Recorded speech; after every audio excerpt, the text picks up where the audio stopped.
Assalamualaikum warahmatullahi wabarakatuh.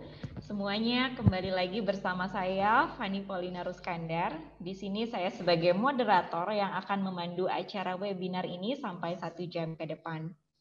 Selamat datang di webinar session Indonesia Virtual Career Fair 2020, Day 2 sesi kedua, yang tentunya dengan bangga dipersembahkan oleh Ready Indonesia. Sebelumnya saya ingin menyapa kembali para peserta yang sudah menunggu dari webinar sesi pertama dan para peserta yang baru bergabung pada sore hari ini. Selamat sore semua, terima kasih telah bergabung dalam webinar sesi kedua, yaitu dengan tema Creating Your Career Plan in Kalbe Nutritionals.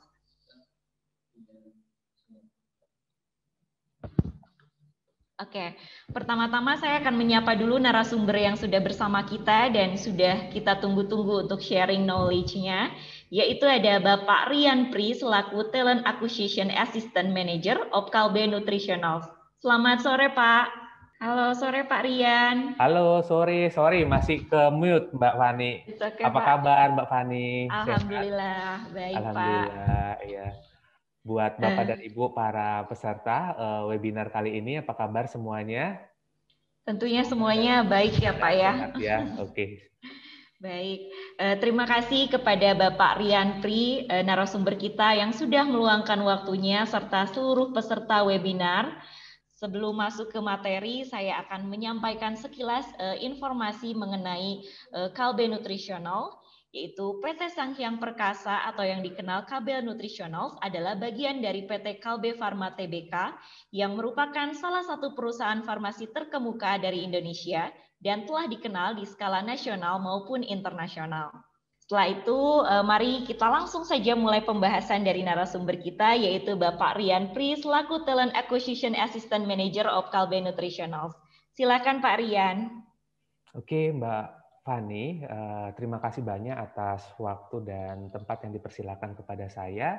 Mungkin sebelum saya dari Ibu Anggun, dari tim saya sedikit akan menjelaskan tentang perusahaan kami ya. Untuk Ibu Anggun mungkin silakan dipersilakan terlebih dahulu. Halo. Halo, selamat sore Bu. Selamat sore Mbak. Perkenalkan juga saya Rosalin Anggun, Employer Branding dari Kalbe Nutritionals. Sebelum Bapak Rian Pri menyampaikan, saya ingin membahas sedikit tentang Kalbe Nutritionals. Tadi ada video singkat yang sudah kita saksikan. Itu adalah video tentang Kalbe keseluruhan. Bapak Rian Pri dan saya juga di Kalbe Nutritional sebagai talent acquisition yang juga membawahi juga employer branding. Nah, dari Kalbe Nutritional sendiri adalah perusahaan yang menyediakan solusi nutrisi di setiap siklus kehidupan. Nah, juga teman-teman pasti sudah familiar dengan nama Kalbe. Kalbe sendiri mempunyai beberapa anak perusahaan, dan kami juga menyebutnya Rumah Kalbe, yang di dalamnya ada beberapa berbagai bisnis unit. Di antaranya ada farmasi, kesehatan, nutrisi, internasional, dan distribusi. Dan Kalbe Nutritionals juga merupakan salah satu perusahaan dalam Kalbe Group yang bergerak dalam bidang consumer goods. Sebentar saya boleh share screen, Mbak? Boleh, silakan. Inilah beberapa produk dari Kalbe Nutritionals. Teman-teman bisa lihat ya. Ada Milna untuk pemenuhan nutrisi pada bayi, Prenagen susu untuk ibu hamil, Z susu untuk mendukung pertumbuhan anak, Diabetasol susu untuk orang dewasa yang berkebutuhan khusus, Entrasol susu yang memiliki tinggi kalsium, lalu ada Nutritif Benecol, Diva, New Life, Fit Chips, Fit Bar, Slim Fit, Chill Kit, Chill School, Lovamil, Blackmores, dan masih banyak lagi. Nah, untuk mengetahui lebih dalam tentang Kalbe Nutritionals, teman-teman bisa cek di website dan sosial media kami ya. Boleh di-follow juga Instagram-nya @kalbenutritionalskarir. Kami pastikan teman-teman mendapatkan banyak manfaat, ilmu pengetahuan baru seputar karir, lowongan pekerjaan, tips and trick, artikel, dan masih banyak lagi. Saya memperkenalkan sedikit ya. Bapak Rian Pri ini selaku Talent Acquisition Assistant Manager of Kalbe Nutritional. Beliau sendiri mulai berkarir pada tahun 2012 di Enesis Group sebagai Recruitment and People Development. Lalu di tahun 2014 sebagai Head of HR yang membawahi Talent Acquisition, People Development, HRIS, dan Personalia di Enesis Group juga. Lalu pada tahun 2019, Bapak Rian Pri sebagai Talent Acquisition Unit Head di Propan Group. Lalu pada tahun 2020, Bapak Rian Pri sebagai Talent Acquisition dan Employer Branding Assistant Manager HRBP Business Unit KN56 di Kalbe Nutritional. Berikut yang sudah saya sampaikan, semoga dapat diterima dengan baik ya oleh teman-teman. Saya kembalikan kepada Bapak Rian. Oke, terima kasih banyak Mbak Anggun dan Ibu Fani ya atas pemaparannya. Oke, teman-teman semuanya, Assalamualaikum warahmatullahi wabarakatuh dan selamat sore Bapak dan Ibu. Oke, apa kabar semuanya? Sehat ya? Semoga semua dalam keadaan sehat ya Bapak dan Ibu. Nah, seperti yang sudah dijelaskan oleh Mbak Anggun dan Mbak Fani, perkenalkan kembali, nama saya Rian Pri. Saat ini saya emang berperan sebagai Talent Acquisition di Kalbe Nutritionals ya, Bapak dan Ibu. Nah, pada kesempatan sore hari ini, gitu ya, terima kasih banyak atas partisipasi Bapak dan Ibu untuk mengikuti sesi webinar kita pada sore hari ini. Ya, adapun topik atau tema yang akan saya bawakan pada sesi webinar kali ini adalah terkait dengan creating your care plan in Kalbe Nutritionals. Ya, mungkin di antara Bapak dan Ibu saat ini adalah mahasiswa tingkat akhir yang akan lulus seperti itu ya. Amin gitu ya. Atau mungkin teman-teman yang sudah lulus tapi saat ini sedang mencari pekerjaan. Nah, pada kesempatan kali ini saya akan menjelaskan terkait hal-hal apa saja sih yang masih perlu disiapkan untuk mendapatkan karir impian dari Bapak dan Ibu. Seperti itu.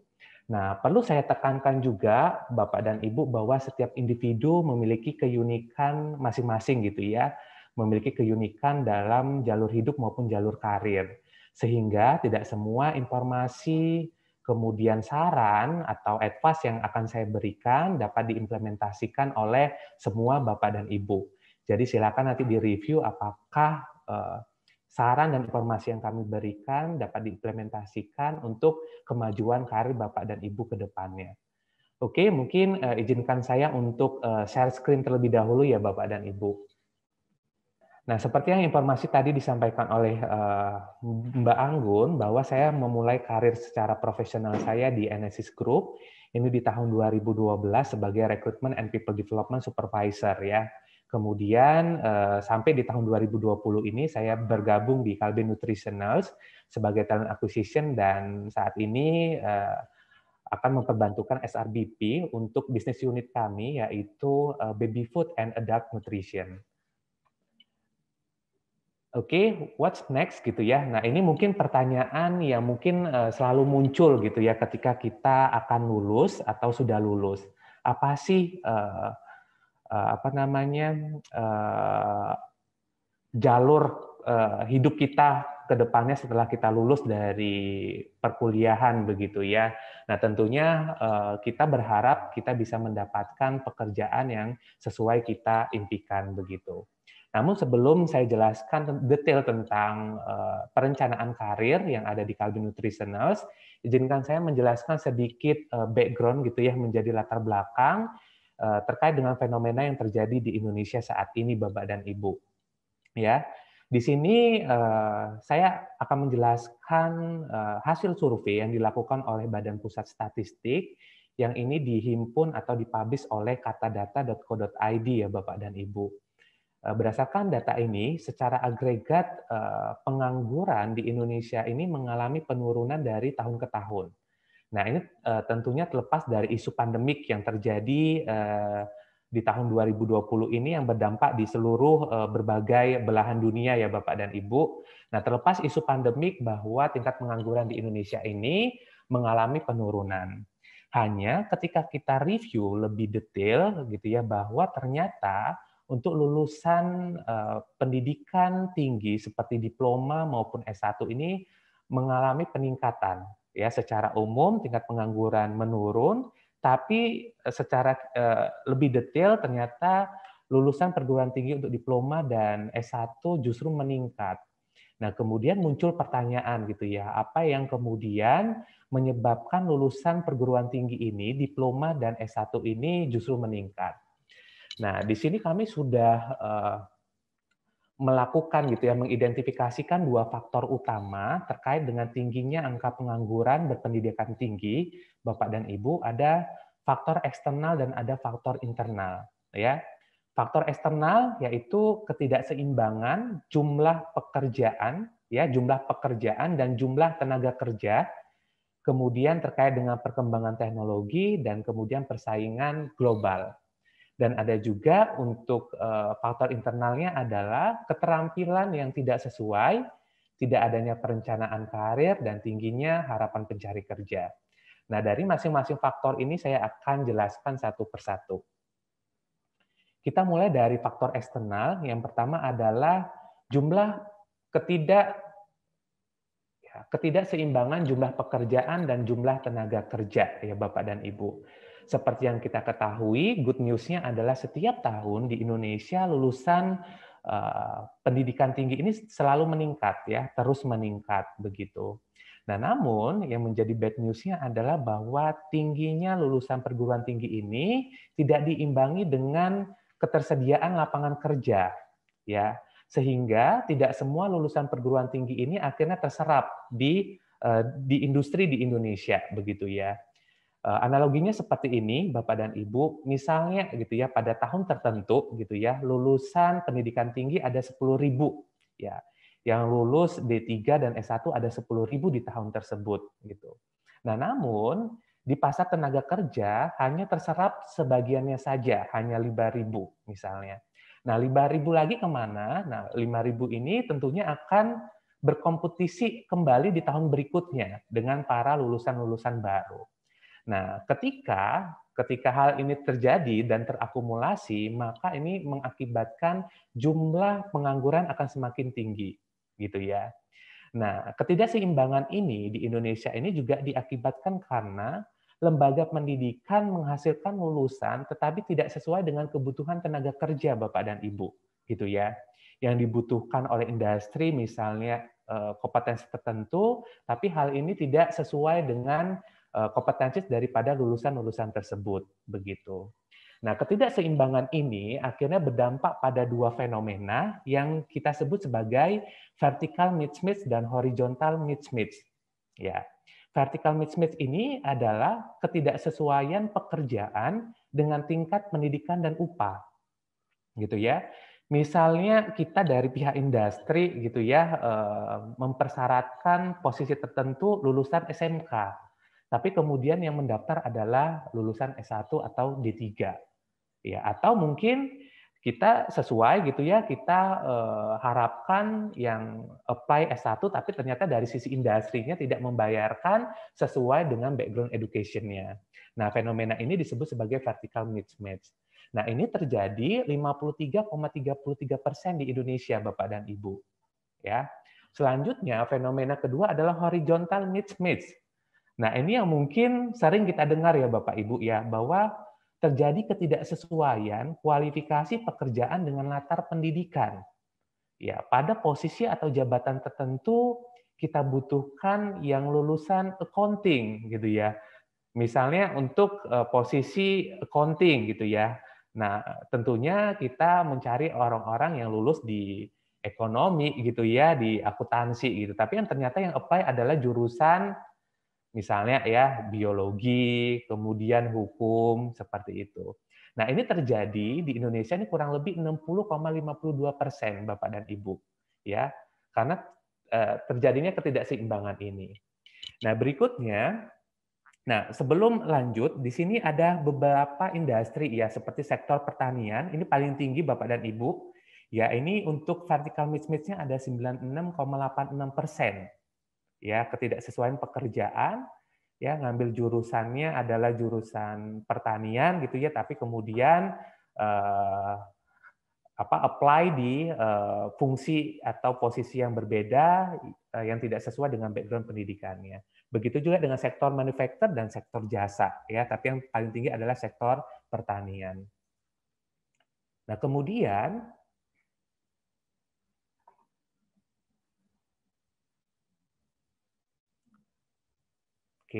berikutnya faktor eksternal kedua adalah perkembangan teknologi Bapak dan Ibu.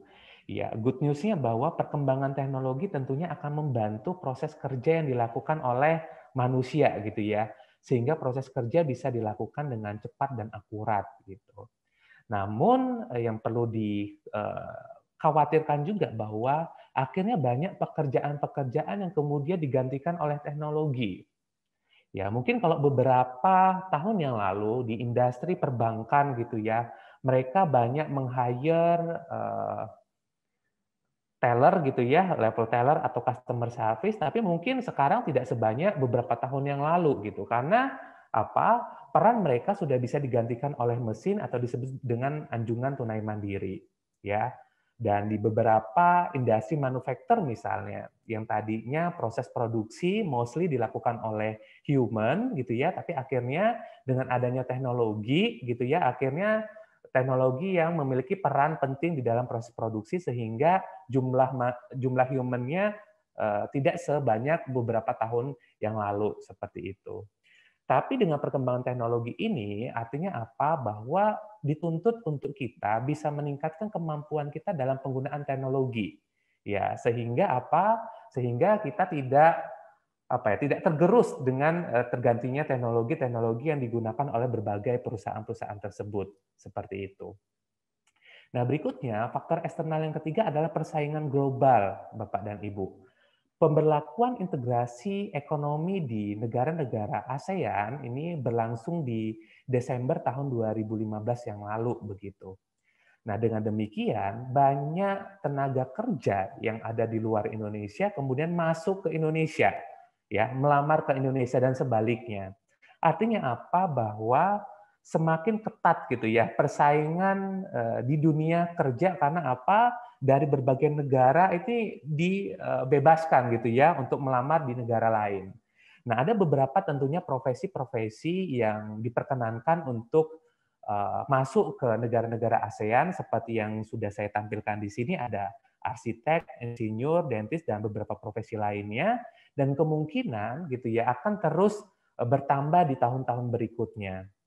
Nah, dengan persaingan yang begitu ketat, maka dituntut bagaimana kita bisa meningkatkan kemampuan atau kompetensi yang kita miliki sehingga kita bisa bersaing gitu ya, bisa bersaing dan mampu untuk mendapatkan pekerjaan yang kita impikan.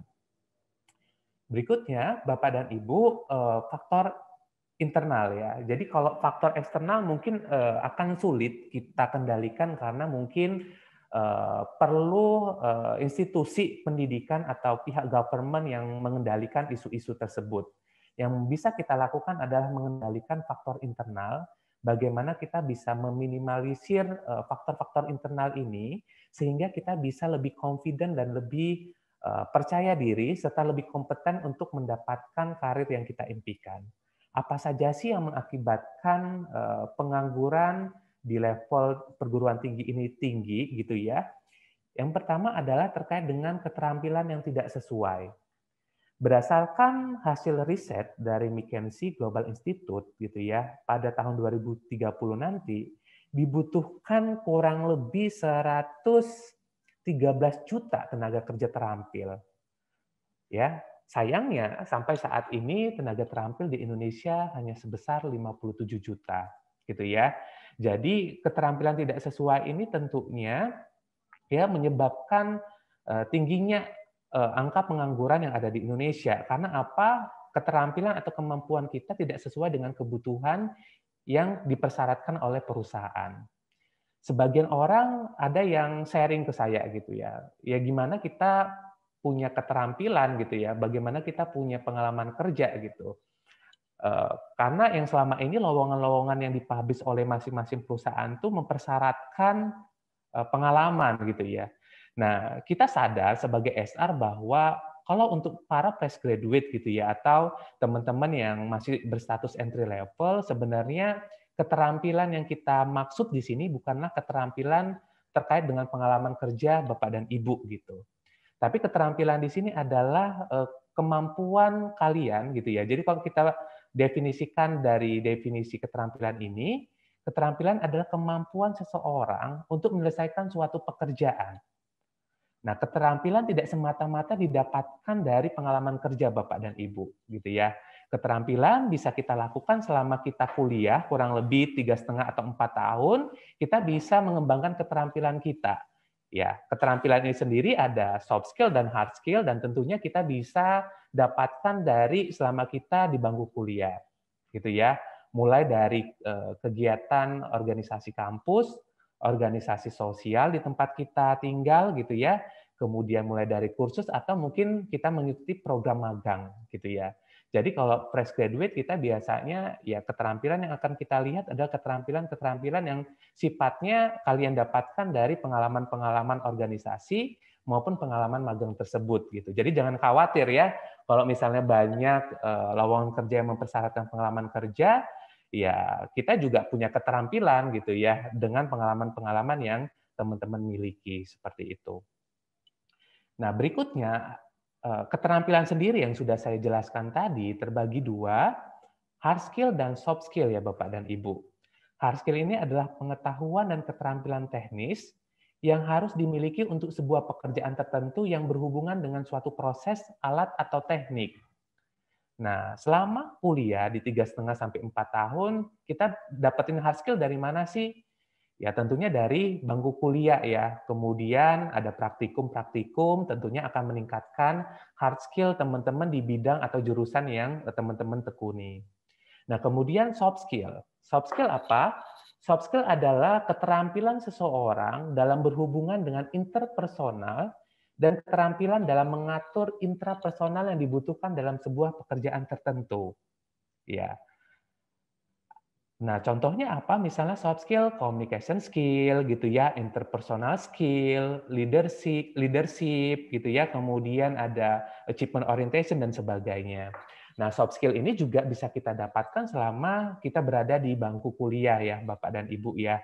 Jadi soft skill ini tentunya tadi yang sudah saya jelaskan bisa kita dapatkan dari pengalaman organisasi, baik kampus maupun di luar kampus ya, di lingkungan sosial atau di lingkungan tempat tinggal kita, atau mungkin melalui magang atau internship gitu ya, atau mungkin dengan kursus juga bisa meningkatkan aspek hard skill maupun soft skill kita. Nah, berikut adalah contoh-contoh dari soft skill dan hard skill ya Bapak dan Ibu. Ini kita dapatkan dari LinkedIn gitu ya. Top 5 terkait dengan soft skill yang dibutuhkan di tahun 2020 ya, mungkin akan berbeda nanti di tahun 2021, yaitu creativity, persuasion, collaboration, adaptability, dan emotional intelligence. Dan ini top 10 hard skill yang dibutuhkan di tahun 2020 ya, mulai dari blockchain, cloud computing sampai dengan video production. Nah, kemudian Bapak dan Ibu kira-kira gitu ya, mana sih yang lebih penting, soft skill atau hard skill kira-kira ya dalam bekerja? Nah, ini bisa langsung ya Mbak Anggun ya, Bapak dan Ibu silakan gitu ya, klik di laptop atau di HP-nya, silakan diklik di www.menti.com ya, garis miring Z31G2MMJYC. Nah, ini silakan Bapak dan Ibu untuk melakukan voting gitu ya, kira-kira mana yang lebih penting, soft skill atau hard skill. Oke, kita berikan waktu kurang lebih 5 menit ya. Nanti voting dan nanti kita minta pendapatnya masing-masing gitu ya. Nanti yang menjelaskan nanti akan kita berikan hadiah ya, giveaway dari kita, dari Kalbe Nutritioners. Oke, silakan Bapak dan Ibu, silakan dibuka untuk mentinya dan kita melakukan voting mana yang lebih penting, soft skill dan hard skill. Ya, sudah ya. Berarti in total ada berapa? Baru 40. Voting berarti selesai ya untuk kita lakukan. Nah, di sini dari Bapak dan Ibu memilih soft skill ya, mayoritas memilih soft skill dan kemudian hard skill. Nah, kira-kira dari yang hard skill terlebih dahulu nih, ada yang mau memberikan pendapatnya, kenapa hard skill lebih penting dibandingkan soft skill? Oke, ada yang mau raise hand mungkin dari Bapak dan Ibu? Ke Bapak Margo Putranto, kenapa menganggap hard skill lebih baik dibandingkan soft skill? Pak Margo bisa open mic? Iya, halo. Ya, silakan Pak Margo berikan pendapatnya. Kalau menurut saya hard skill itu lebih baik karena hard skill itu langsung ke keterampilan dari seseorang itu sendiri. Misalnya dia menguasai teknik di mesin, misalnya ada AutoCAD, ada CAD/CAM, ada PLC untuk elektro dan segala macamnya. Di situ dia langsung terjun ke prakteknya. Jadi keterampilannya dapat benar-benar real, nyata. Karena dalam bentuk itu kondisinya adalah hard skill-nya terasah dengan baik dan juga dia mampu menguasai, misalnya kalau di komputer dia sudah bisa menguasai software engineer atau yang lainnya gitu. Termasuk juga penguasaan terhadap bidang pekerjaannya. Itu saja, terima kasih Pak. Oke, thank you Pak Margo atas pendapatnya gitu ya. Karena keterampilan hard skill langsung gitu ya ke prosesnya gitu. Kita belajar AutoCAD gitu ya, software dan sebagainya. Oke, dari yang lain yang memilih soft skill mungkin ada yang raise hand mungkin Bapak dan Ibu. Untuk yang soft skill, yang memilih soft skill, kira-kira Mbak Viola milih apa nih Mbak Viola nih? Bisa open mic, Mbak Viola?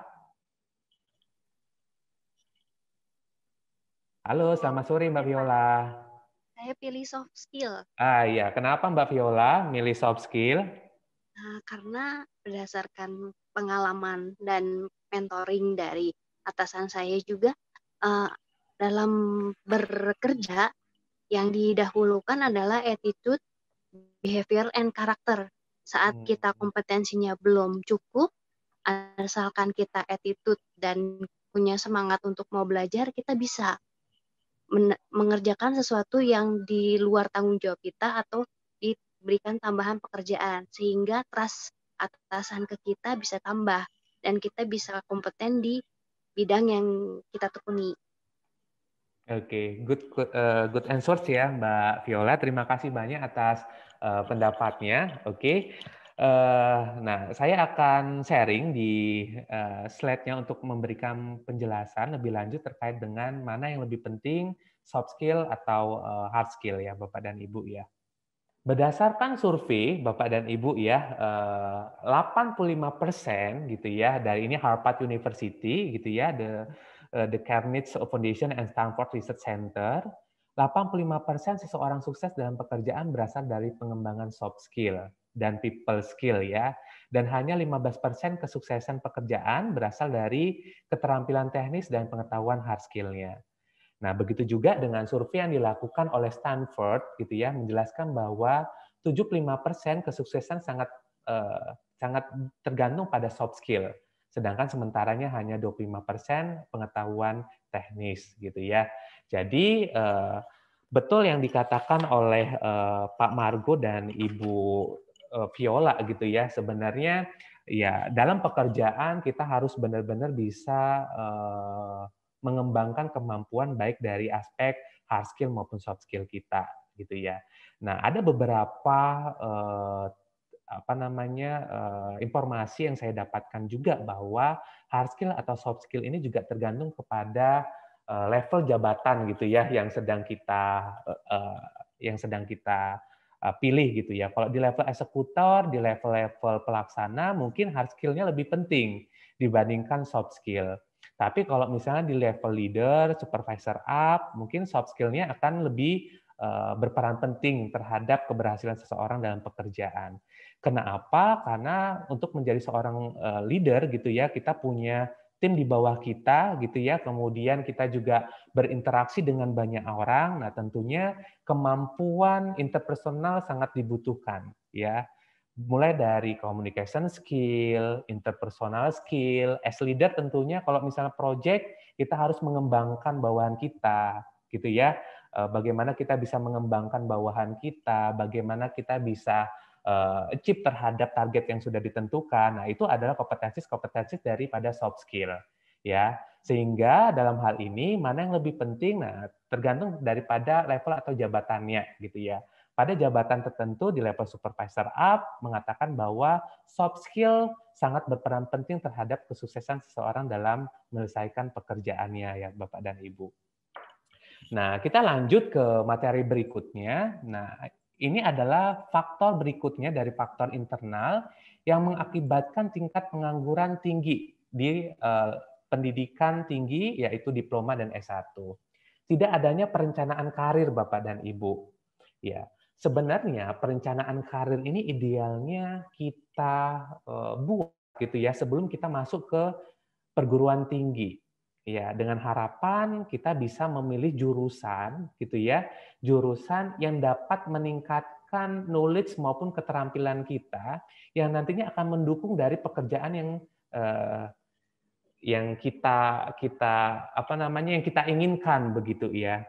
Nah, harapannya seperti itu. Tapi sering sekali kita mau lulus atau bahkan sudah lulus kita tidak punya perencanaan karir.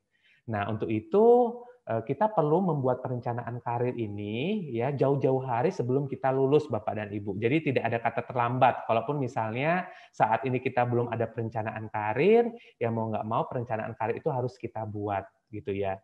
Nah, perencanaan karir itu seperti apa? Ya. Perencanaan karir adalah suatu proses ya di mana individu mengidentifikasi dan mengambil langkah-langkah untuk mencapai tujuan karirnya. Ya. Melalui perencanaan karir, setiap individu mengevaluasi kemampuan dan minatnya sendiri, mempertimbangkan kesempatan karir alternatif, merencanakan aktivitas pengembangan dan menentukan tujuan karirnya, begitu ya. Nah, ada beberapa step dalam perencanaan karir yang meliputi self-assessment, career exploration, self-development, dan decide and job search. Ya, saya akan bahas satu persatu ya Bapak dan Ibu ya. Kita mulai dari self-assessment. Ya, self-assessment adalah ujung tombak gitu ya dalam proses perencanaan karir. Dengan kita melakukan self-assessment Bapak dan Ibu, kita akan mengetahui informasi secara lengkap tentang diri kita dan kira-kira karir apa yang tepat yang akan kita pilih nantinya, seperti itu. Nah, dalam proses self-assessment ini ada beberapa faktor yang akan kita lihat gitu ya, mulai dari values, interest atau minat, personality atau aptitude, ya bakat gitu ya. Nah, kita mulai dari values ya teman-teman. Nah, untuk mengukur masing-masing faktor ini emang tidak ada satu tes gitu yang secara komprehensif bisa menyajikan kira-kira karir yang tepat dengan gambaran diri kita gitu ya. Biasanya kita menggunakan beberapa tools untuk melihat masing-masing faktor ini sehingga kita bisa identifikasi bahwa kira-kira gitu ya profil kita ini cocok di profesi atau posisi apa yang akan kita pilih nantinya. Yang pertama values, nilai-nilai ya. Ini nilai-nilai yang kita anut seperti apa kira-kira ya. Ini adalah what are you believe, apa yang Bapak dan Ibu percaya gitu ya. Kemudian what are some value life, apa yang menjadi nilai-nilai hidup kita. Orang bekerja untuk apa sih? Apakah untuk mendapatkan uang sebanyak-banyaknya gitu ya. Kemudian untuk menjadi sukses ya, to be appreciated, untuk dihargai oleh orang lain dan sebagainya. Nah, nilai-nilai ini kita harus identifikasi ya Bapak dan Ibu. Nah, kemudian adalah interest atau minat ya. Who are you outside of work gitu ya. Apa yang Anda lakukan di luar pekerjaan dan Anda menikmati hal-hal tersebut. Misalnya Bapak dan Ibu suka beternak gitu ya. Maka nanti bisa saja gitu ya career preference Bapak dan Ibu adalah yang terkait dengan dunia peternakan misalnya gitu ya. Kemudian ternyata Bapak dan Ibu enjoy ya menyanyi, maka bisa saja nanti karir yang Bapak dan Ibu pilih adalah hal-hal yang terkait dengan menyanyi ya, bisa menjadi singer dan lain sebagainya. Atau Bapak dan Ibu suka berhitung, hitung-hitungan gitu ya. Mungkin posisi accounting gitu ya, finance adalah posisi yang sesuai dengan minat Bapak dan Ibu begitu. Nah, berikutnya adalah personality ya, gambaran kepribadian kita. Ya, kita harus mengenali gitu ya karakter atau kepribadian yang ada di dalam diri kita. Nah, kira-kira dengan kepribadian tertentu, karakter tertentu, kira-kira cocoknya di posisi atau pekerjaan apa ya nantinya ketika kita bekerja secara profesional gitu. Nah, bagi teman-teman yang mungkin suka suka berinteraksi dengan banyak orang gitu ya, kemudian teman-teman dengan karakter ekstrovert yang terbuka gitu ya, yang fleksibel, mungkin gitu ya, jurusan marketing adalah pekerjaan marketing adalah pekerjaan yang sesuai dengan karakter tersebut, seperti itu.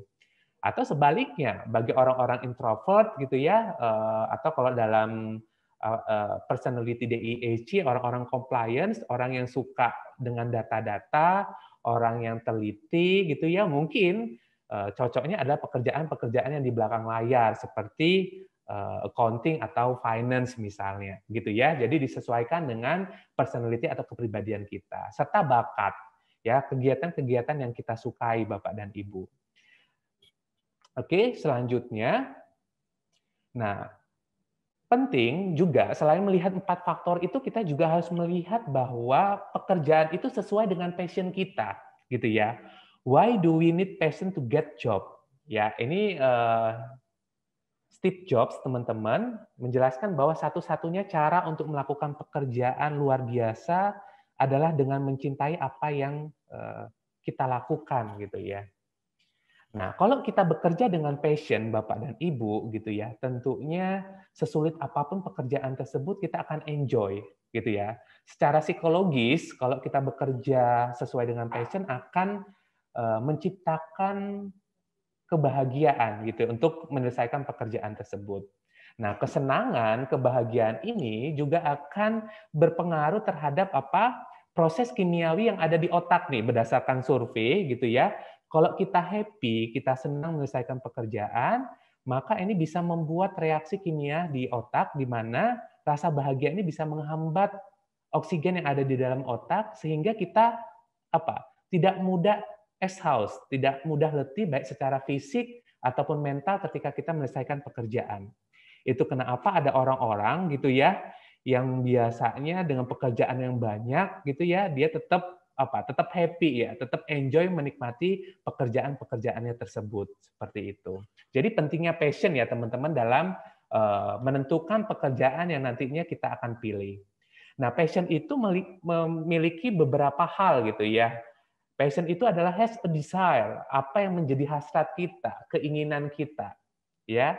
Berikutnya apa yang kita sukai atau yang kita cintai, dan kita menganggap sesuatu hal yang kita kerjakan itu adalah penting. Dan terakhir adalah kita akan menginvestasikan waktu kita untuk menyelesaikan pekerjaan tersebut, ya, menginvestasikan waktu dan energi kita untuk menyelesaikan pekerjaan tersebut.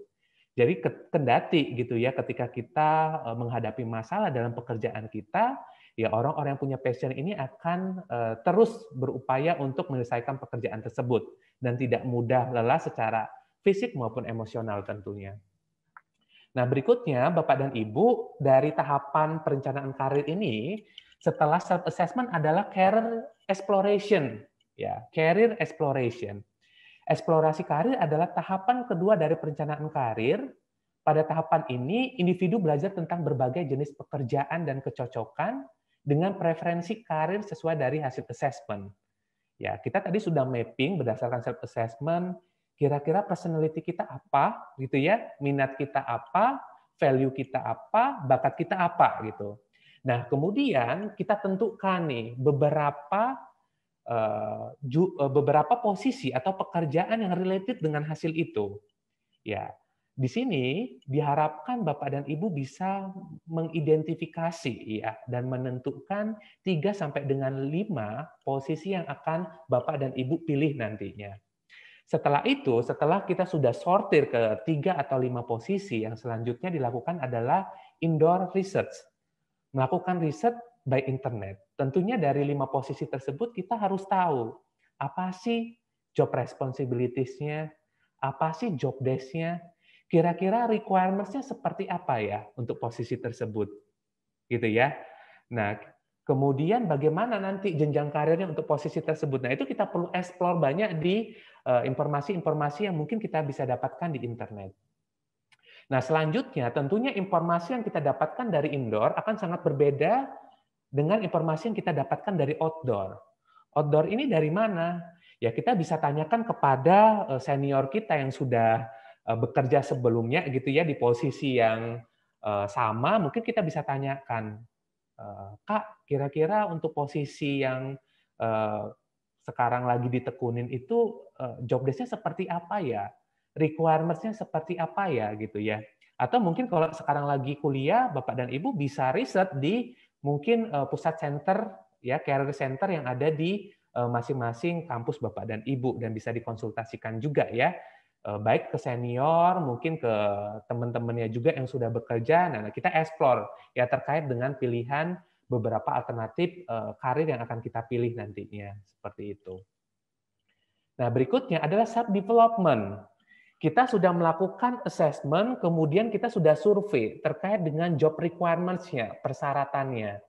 Nah, tentunya akan ada gap ya antara kemampuan yang ada di dalam diri kita, gitu ya, individual competencies dengan kemampuan yang diharapkan di dunia industri, ya, expectation competencies-nya, ada gap di sana. Misalnya, perusahaan X mempersyaratkan pada posisi tertentu bahasa Inggrisnya harus dari 1 sampai 10 mungkin harus 8 nih kemampuan bahasa Inggrisnya. Tapi berdasarkan self assessment tadi kemampuan bahasa Inggris kita baru 3. Nah, pada step ini maka kita diminta untuk mengembangkan gap kompetensi tersebut ya. Nah, dengan cara apa? Tentunya yang pertama adalah mencoba keterampilan baru dengan pengalaman yang beragam. Kalau tadi pengalamannya hanya sebatas di perkuliahan saja, nah mau nggak mau kita harus mencoba keterampilan atau pengalaman-pengalaman baru di luar itu, ya. Bisa mengambil kursus atau keterampilan tambahan yang diperlukan atau memutuskan jenis perusahaan untuk internship atau magang, gitu ya. Sehingga kita bisa memenuhi harapan atau ekspektasi atau requirements ya, persyaratan yang sudah ditentukan oleh perusahaan tersebut. Nah, berikutnya tahapan keempat adalah decide and job search, ya. Setelah kita melakukan pengembangan, kita sudah mengembangkan kemampuan yang kita miliki sesuai dengan requirements dari perusahaan, maka selanjutnya kita harus menentukan alternatif pilihan yang 3 sampai 5 pilihan tadi, kita pilih satu. Kira-kira kita mau profesi atau jabatan apa sih yang akan kita lamar nantinya gitu ya.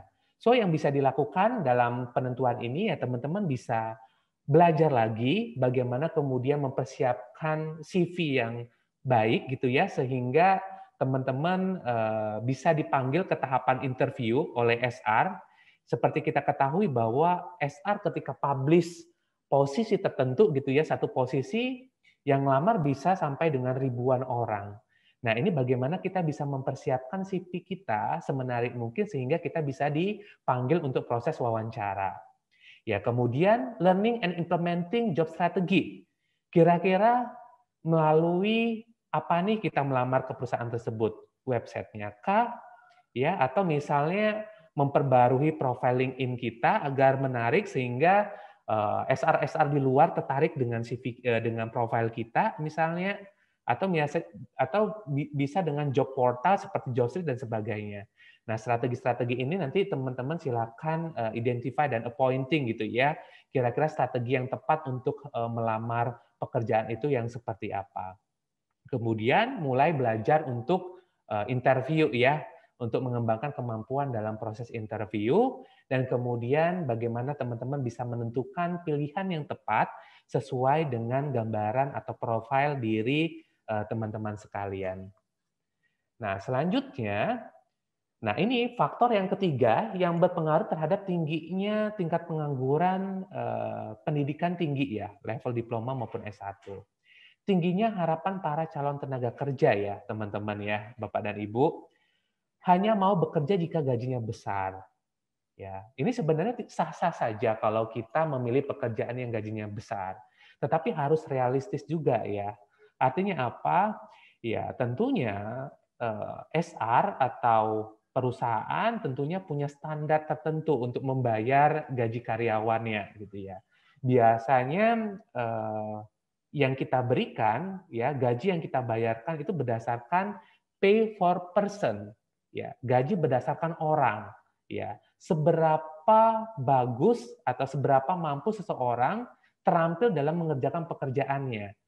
Ya, ini berarti yang melekat adalah keterampilannya, seberapa mampu seseorang melakukan sesuatu hal, gitu ya. Kemudian kita akan bayar pay for performance, ya, pay for performance, ya. Seberapa bagus hasil yang akan dihasilkan ketika dia mengerjakan sesuatu, ya. Yang ketiga, pay for position. Ini tergantung posisinya, job value-nya. Ya, semakin complicated, semakin kemampuan tersebut unik gitu ya, maka posisi itu akan dibayar mahal. Nah, buat teman-teman tentunya tidak masalah ketika berekspektasi gaji besar, tapi juga harus realistis ya, karena mungkin kita belum punya experience dalam bekerja, kita belum punya keterampilan mumpuni ya, better kita apply sesuai dengan pekerjaan yang sesuai dengan profil kita. Kalau kita sudah punya pengalaman, kita move to another company untuk mendapatkan gaji yang lebih besar. Berikutnya yang kedua adalah pekerjaan yang santai dan nggak ribet gitu ya. Ya ini hampir tidak ada sih ya Bapak dan Ibu ya. Ada beberapa mungkin ya tentunya dengan semakin pekerjaan tidak ribet gitu ya, maka knowledge maupun keterampilan kita juga tidak akan berkembang gitu ya. Kalau saya sendiri berpikir bahwa dengan kompleksitas pekerjaan, dengan jumlah pekerjaan yang banyak, tentunya akan juga meningkatkan kemampuan kita, baik knowledge maupun skill kita begitu. Nah, yang ketiga adalah perusahaan besar dan bonafit. Nah, ini tidak masalah gitu ya. Kita mau pilih perusahaan besar sekalipun tidak masalah, tetapi kita juga harus realistis gitu. Yang paling penting yang seperti saya informasikan tadi, kita bekerja, kita join di company, kita belajar banyak hal. Nah, ketika kemampuan kita sudah berkembang, nah silakan mencari pekerjaan yang lebih besar. Nah, kemudian tidak bersedia mulai dari entry level, ya, nggak mau di level officer, level staff, maunya level supervisor, gitu ya. Nah, ini juga tidak masalah ketika Anda yakin dengan kemampuan Anda, gitu. Ya, tetapi ya sebisa mungkin gitu ya, kita yang fresh graduate, kita yang nggak punya pengalaman, ya kita harus bersedia join di entry level gitu. Dengan harapan tadi ketika kemampuan sudah berkembang, tentunya perusahaan yang punya career path akan melihat gitu ya terkait dengan jenjang karir kalian nantinya gitu ya. Jadi nggak bisa ujuk-ujuk langsung kita pengennya di level manager gitu ya. Tapi bagaimana ketersediaan teman-teman untuk mulai dari entry level dengan harapan ketika kemampuan kita berkembang maka kita bisa mendapatkan jabatan atau posisi yang lebih tinggi. Nah, berikutnya secara umum ya teman-teman ya, untuk para job seeker sendiri kita identifikasi kedua hal ini ya. Dengan persaingan dunia kerja yang begitu kompetitif, maka akan ada dua muncul jenis job seeker. Ada orang yang dengan persaingan yang begitu ketat menjadi tidak confident ya, menjadi panik, menjadi cemas gitu ya, menjadi tidak berdaya dan takut gitu mau melamar pekerjaan. Karena apa? Selalu ditolak-tolakin. Nah, ada orang yang optimis ya, yang mentalnya optimis, mental positif, Nah, ini apa? Dia semakin challenge, semakin tertantang gitu ya dengan persaingan dunia kerja, dia semakin tertantang untuk ya udah mencoba gitu ya, melamar gitu ya dengan penuh kepercayaan diri dan dia yakin dia akan memenangkan persaingan di dunia kerja tersebut. Nah, bagi teman-teman yang masih memiliki mental negatif, tentunya yang harus dilakukan adalah switch ya. Switch shifting dari mental negatif ke mental positif. Nah, dengan apa? Ya, dengan melakukan self-efficacy ya. Self efficacy itu dalam terminologi psikologi adalah keyakinan individu mengenai kemampuan untuk melakukan suatu tugas, mencapai suatu tujuan, dan mengimplementasikan tindakan untuk mencapai kecakapan tertentu. Ya, kalau self confidence lebih kepada keyakinan, ya persepsi bahwa dia yakin, tapi kalau self efficacy adalah sudah diikuti dengan upaya kita untuk mengembangkan kemampuan diri kita. Ya, sehingga kita lebih percaya dan mampu untuk menyelesaikan tugas dan tanggung jawab yang nantinya akan kita emban, seperti itu. Nah, bagaimana meningkatkan self efficacy? Yaitu dengan membangun positif karakter ya teman-teman. Nah, ini saya adopt juga dari yang soft skill yang dibutuhkan di tahun 2020 tadi. Ada beberapa karakter yang harus kita miliki ya. Mulai dari creativity gitu ya. Nah, ini adalah kemampuan kita untuk menemukan ide-ide atau cara baru gitu ya untuk mendapatkan peluang-peluang baru di dalam pekerjaan. Ya, atau ketika kita menghadapi suatu masalah, kita diperlukan creativity ini ya. Kemudian adaptability. Tadi saya sudah jelaskan bahwa perkembangan teknologi berkembang dengan sangat cepat. Ya, untuk itu dituntut apa? Agility ya. Dituntut bagaimana kita bisa beradaptasi terhadap perkembangan atau perubahan lingkungan yang begitu cepat. Ya, dengan teknologi mau nggak mau kita harus belajar teknologi agar kita bisa menguasai teknologi dan membantu untuk menyelesaikan pekerjaan kita. Ada collaboration, mungkin sebagian orang preference dalam bekerja adalah bekerja sendiri gitu ya. Tapi yang perlu kita ketahui bahwa bekerja bersama-sama gitu ya tentunya akan mempermudah dan mempercepat dalam penyelesaian pekerjaan kita. Nah, tentunya hal inilah dituntut bagi kita untuk memiliki kemampuan kerjasama yang baik ya Bapak dan Ibu. Kemudian integrity ini adalah kesesuaian antara apa yang kita ucapkan dengan apa yang kita lakukan, begitu ya. Kemudian untuk berikutnya adalah emotional intelligence, ya, kemampuan kita untuk memahami, mengevaluasi dan mengendalikan emosi pribadi maupun emosi orang lain. Ya, di dalam pekerjaan nanti kita akan berhadapan dengan beraneka ragam karakter, beraneka ragam masalah, tentunya diperlukan kecerdasan emosional untuk menyikapi hal tersebut. Ya, resiliensi, daya juang dalam menyelesaikan suatu pekerjaan ketika kita menghadapi kendala, menghadapi sesuatu hal yang tidak sesuai dengan harapan kita mudah untuk bangkit kembali begitu ya. Time management, bagaimana kita bisa menentukan skala pekerjaan berdasarkan prioritasnya gitu ya, sehingga kita bisa menggunakan waktu secara efektif dan efisien. Dan terakhir adalah leadership Bapak dan Ibu. Ya, kemampuan untuk mengarahkan, kemampuan untuk menggerakkan atau kemampuan untuk mengembangkan bawahan kita. Gitu ya. Nah, ini adalah karakter-karakter yang harus kita bangun untuk membangun self efficacy sehingga kita bisa lebih percaya diri menghadapi persaingan dunia kerja yang begitu ketat ya yang terjadi saat ini. Nah, Bapak dan Ibu, karena kita temanya adalah creating your career plan in Kalbe Nutritionals, saya akan jelaskan sedikit tentang proses rekrutmen yang ada di Kalbe ya, Kalbe Nutritionals. Ya, Bapak dan Ibu bisa apply di perusahaan kita ya, job vacancies yang ada di tempat kita. Ini kita biasanya share di website career kita gitu ya. Kemudian di IG juga. Jadi nanti Bapak Ibu juga bisa lihat gitu ya sosial media kita, lihat website kita. Nah, Bapak dan Ibu bisa apply ya, melakukan melamar gitu ya, submit CV Bapak Ibu di website kami. Kemudian nanti CV-CV yang masuk akan kami sortir ya, di mana yang sesuai dengan requirements dan kompetensi yang kami harapkan akan kami lakukan interview ya, initial interview yang dilakukan oleh tim rekrutmen ya, karena emang situasinya sedang pandemik sehingga kita lakukan via online gitu ya. Nah, ketika nanti sudah lulus interview dengan rekrutmen atau tim talent acquisition, maka nanti akan ada online assessment, gitu ya. Kalau sudah lulus, maka ada interview user, gitu ya, user daripada posisi yang Bapak dan Ibu apply. Kemudian kalau oke ada offering oke, maka akan ada medical check up dan kemudian bergabung di Kalbe Nutritionals. Nah, berikut untuk general requirements bagi Bapak dan Ibu yang fresh graduate ya, yang baru lulus. Nah, ini kita di Kalbe di level paling bawah untuk di level officer, kita mempersyaratkan minimum sarjana gitu ya. Kemudian IPK minimumnya 3, kemudian secara experience ya fresh graduate sampai dengan maksimum masa kerja 1 tahun ya untuk yang fresh graduate.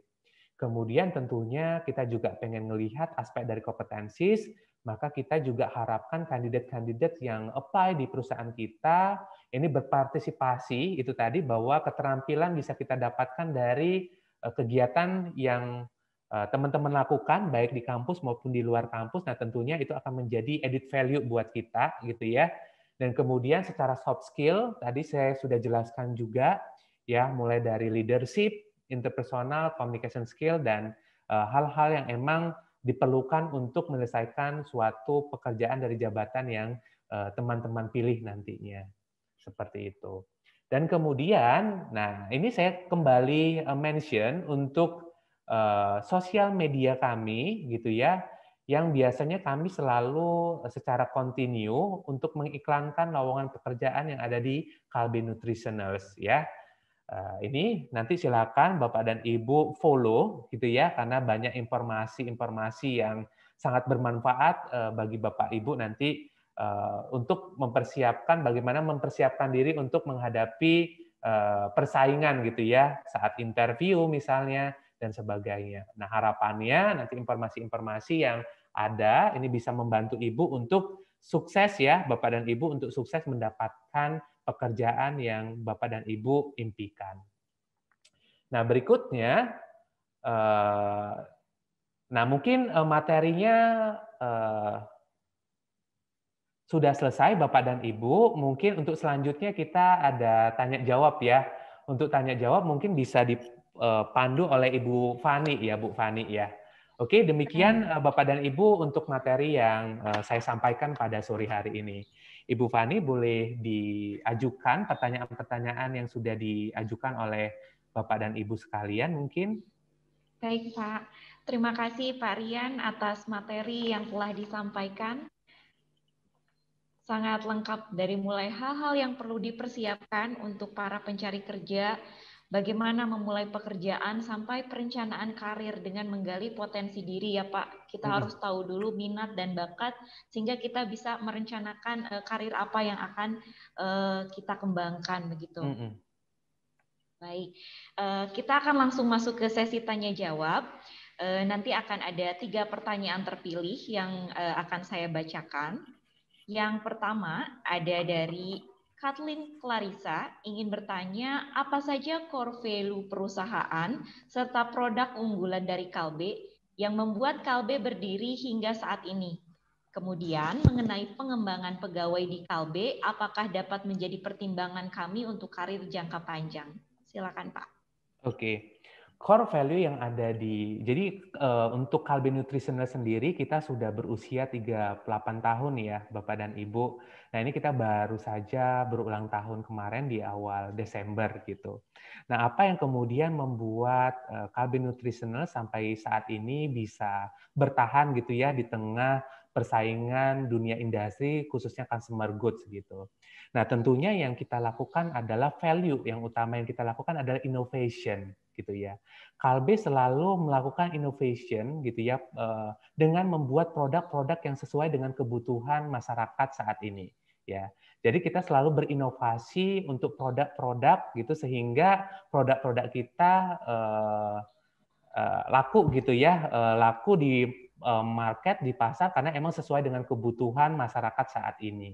Seperti itu sih. Jadi emang core value utama daripada Kalbe Nutritional ada innovation.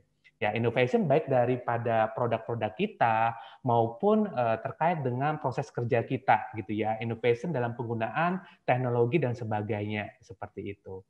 Nah, kemudian tadi berikutnya apa Mbak Fani? Berikutnya bagaimana mengenai pengembangan pegawai di Kalbe? Apakah dapat menjadi pertimbangan untuk karir jangka panjang, Pak? Ya, betul sekali. Jadi salah satu employee value proposition kami adalah bahwa kami selalu menempatkan karyawan sebagai aset gitu ya, sebagai memiliki nilai yang sangat berharga buat kemajuan perusahaan kami. Nah, saya tambahkan tadi keberlangsungan kita sampai dengan usia 38 tahun ini selain innovation adalah ya kita selalu berupaya strive to be the best ya, berupaya untuk menjadi yang terbaik. Nah, harapan kita adalah bahwa kita selalu mengembangkan kompetensi dari masing-masing karyawan kita melalui berbagai pelatihan-pelatihan, ya, pelatihan-pelatihan yang ada di perusahaan kita.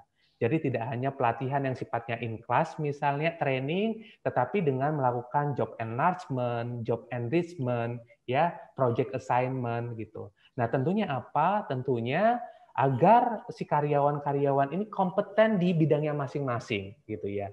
Nah, setelah kompeten di bidangnya masing-masing, tentunya kita juga harus mempersiapkan ya karyawan kita untuk kompeten di posisinya yang lebih tinggi gitu ya. Nah, dengan salah satu objektif kita bahwa kita juga punya program career path di mana kita mempersiapkan karyawan-karyawan di perusahaan kita ini untuk menjadi suksesor ya, suksesor di internal perusahaan kita sehingga one day ketika ada posisi atau kebutuhan yang lebih tinggi, kita upayakan kita hire dari internal. Nah, tentunya untuk mempersiapkan itu ya dengan cara melakukan pengembangan gitu ya. Kita siapkan dulu setelah tadi dia kompeten di jabatan saat ini, baru kita pikirkan bagaimana kita mengembangkan kemampuan orang tersebut di posisi atau jabatan yang lebih tinggi. Ya, dengan demikian ketika misalnya ada yang pensiun, ada yang resign atau dengan perkembangan bisnis yang begitu cepat dan kita butuh posisi-posisi tertentu, kita bisa lakukan proses internal hiring gitu ya. Kita akan propose kandidat internal sebelum kita proses dari eksternal tentunya. Begitu, Mbak Fani. Baik, terima kasih semoga Pak bisa Rian. menjawab ya. Oke, next question-nya. Tentunya karir jangka panjang di Kalbe ini sangat menjanjikan ya Pak ya. Sangat menjanjikan ya. Artinya bahwa kita terus melakukan inovasi yang seperti yang saya katakan tadi, produk kita terus berkembang ya, terus bertambah begitu, kemudian bisnisnya juga terus berkembang. Nah, dengan demikian tentunya kita juga punya career opportunity yang terbuka gitu ya, terbuka lebar buat internal maupun eksternal gitu. Sehingga kesempatan promosi juga semakin besar tentunya dengan pertumbuhan bisnis yang begitu cepat begitu Mbak Fani. Baik Pak, jika begitu kita lanjut ke pertanyaan kedua. Ini dari Mbak Viola. Selamat sore Pak Rian, izin bertanya sesuai dengan tema Creating Career Plan in Kalbe Nutritionals. Yang pertama, bagaimana saya dengan background finance accounting yang passion juga di coaching and counseling dapat berkarir di posisi yang cocok dan sesuai kebutuhan Kalbe? Dan pertanyaan yang kedua, pengembangan apa yang diprogramkan Kalbe untuk manage engagement karyawannya? Oke, terima kasih banyak Mbak Viola atas pertanyaannya gitu ya. Nah ini berarti kalau tadi kita mengacu materi yang sudah saya sampaikan, berarti ini lebih kepada horizontal mismatch gitu ya.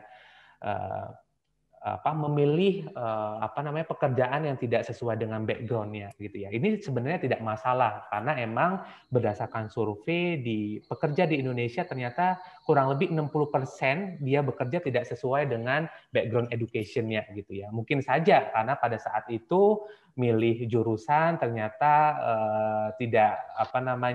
tidak sesuai dengan passion dan sebagainya gitu ya. Tapi ya sah-sah saja kalau akhirnya kita memilih karir yang berbeda dengan background education kita. Nah, kalau tadi misalnya Mbak Viola dengan background finance accounting, apakah dengan minat gitu ya, dengan passion coaching and counseling ya sangat terbuka buat kita gitu ya di beberapa posisi yang emang diharapkan memiliki kompetensi itu gitu ya. Kalau coaching and counseling kan artinya bahwa Mbak Viola ini adalah orang-orang yang senang gitu ya ngedevelop orang lain gitu ya, yang mendengarkan orang lain gitu ya, dan dengan melakukan konseling kita bisa menyelesaikan masalah orang lain. Nah ini tentunya nanti kita akan identify kira-kira posisi apa sih yang relevan dengan minat Mbak Viola tersebut gitu ya. Nah tentunya seperti yang informasi yang sudah saya jelaskan tadi di perencanaan karir. Nah Mbak Viola dan teman-teman yang lainnya silakan dipelajarin terlebih dahulu kira-kira karir yang akan dipilih nantinya dan sesuai dengan passion kita ini apa yang related gitu ya. Nah, kalau di Kalbe Nutritioners mungkin kita ada beberapa posisi yang mungkin sesuai dengan passionnya Mbak Viola gitu ya. Ada juga yang namanya business partner trainer gitu ya. Ini salah satu role-nya adalah bagaimana melakukan pelatihan dengan objektif mengembangkan kemampuan daripada karyawan rekanan kita.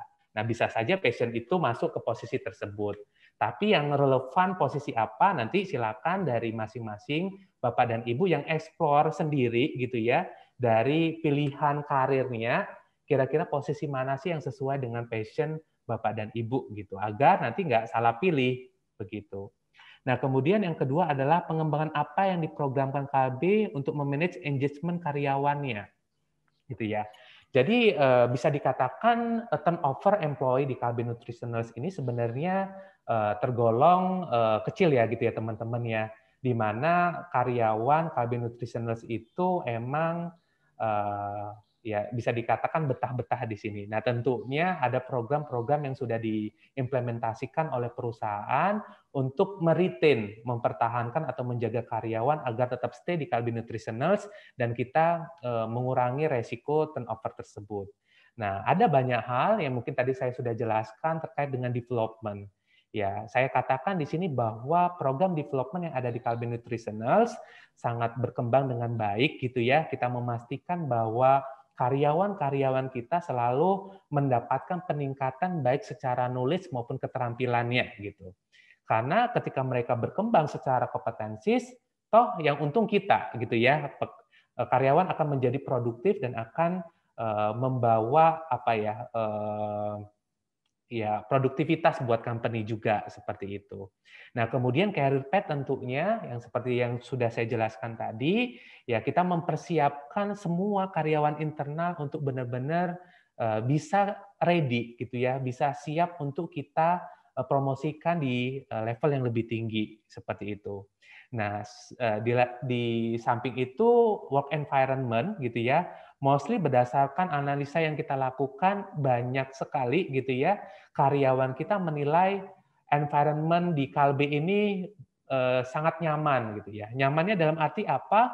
Ya kita saling support, ya kita punya value interconnectedness di mana masing-masing orang itu saling bekerja sama gitu ya. Baik di departemennya maupun di lintas departemennya untuk apa?